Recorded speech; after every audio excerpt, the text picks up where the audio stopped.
दिल्ली में एक ईमानदार साहूकार रहता था। एक बार दो ठग सेठ के भेष में उसके पास आए और साहूकार से बोले, हम दोनों को जेवरात बेचना चाहते हैं। आपसे निवेदन है, आप उन्हें बिकवा दें, आपकी बड़ी कृपा होगी। साहूकार छल कपट से परे एक सरल स्वभाव का व्यक्ति था। उसने उत्तर दिया, जब तक मैं इन जेवरातों को खरीद कर उनसे बातचीत ना करूं, तब तक मैं आपको नहीं कह सकता कि बिकेंगे या नहीं। इसलिए आपको इन जेवरातों को मेरे पास छोड़ना होगा। कल दोपहर तक ग्राहकों से बात कर मैं आपको जानकारी दे दूंगा। सेठ के रूप में आए ठग बोले, आप भी खटक इन जेवरातों को अपने पास रखें, पर एक बात ध्यान रखें कि जब हम दोनों एक साथ इन जेवरातों को लेने आए तभी नहीं लौटाइएगा, एक के आने पर मत लौटाइएगा। साहूकार ने कहा, ऐसा ही होगा। ठग जेवरात साहूकार के हवाले कर वहां से आगे बढ़ गए। 60-70 गज का फैसला तय करने के बाद उनमें से एक साहूकार के पास वापस आया और बोला, हम ये जेवरात आपके पास नहीं छोड़ना चाहते, आप कृपा कर इन्हें वापस दे दीजिए। हम लोग कल दोपहर फिर आपकी सेवा में हाजिर हो जाएंगे। साहूकार ने पूछा, आपका दूसरा साथी कहाँ है?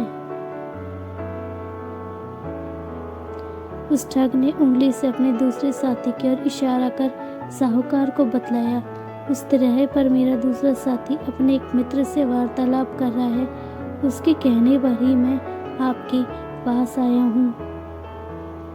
साहूकार ने भी जब दूसरे ठग को तिराहे पर खड़ा देखा तो उसने विश्वास कर पहले ठग को जेवरात वापस कर दिए।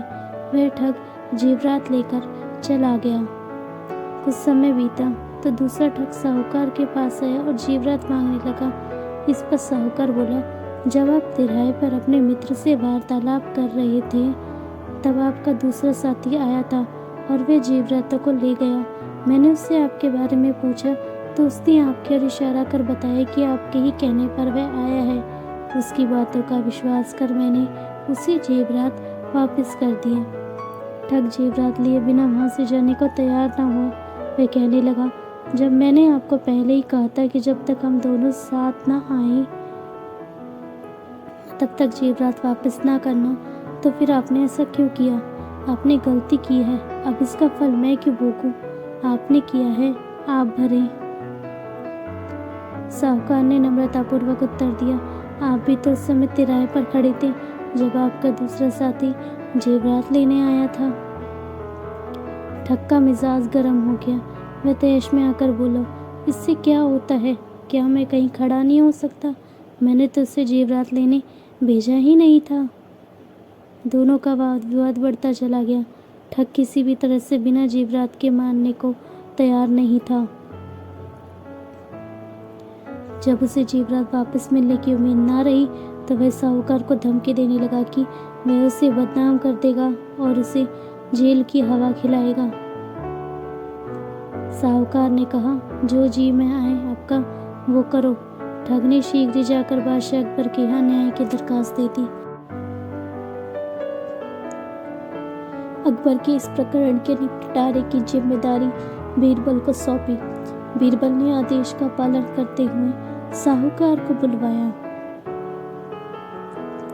साहूकार बीरबल के सामने उपस्थित हुआ और सारी बात उसे बताते हुए बड़े बड़े विश्वसनीय महाजनों की गवाही भी दिलवाई। बीरबल को तब यकीन हो गया कि ठग का दावा झूठा है। वह ठग से बोला, जब ये बात तय हुई थी कि तुम और तुम्हारा साथी एक साथ जेवरात लेने आओगे तभी साहूकार तुम्हें जेवरात वापस देगा, फिर तुम अकेले क्यों आए हो? तुम्हारा दूसरा साथी कहाँ है? ठग का कोई जवाब देते नहीं बना। तब बीरबल ने साहूकार को आज्ञा दी, जाओ, जब दोनों साथ आए तब इन्हें मेरे पास ले आना, अकेले आए तो भी लाना। ठग समझ गया कि अब उसकी चालाकी नहीं चलेगी।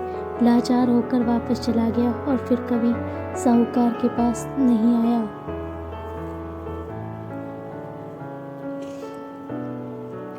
साहूकार इस न्याय से बहुत खुश हुआ और अकबर ने भी मन ही मन बीरबल की बुद्धि की प्रशंसा की।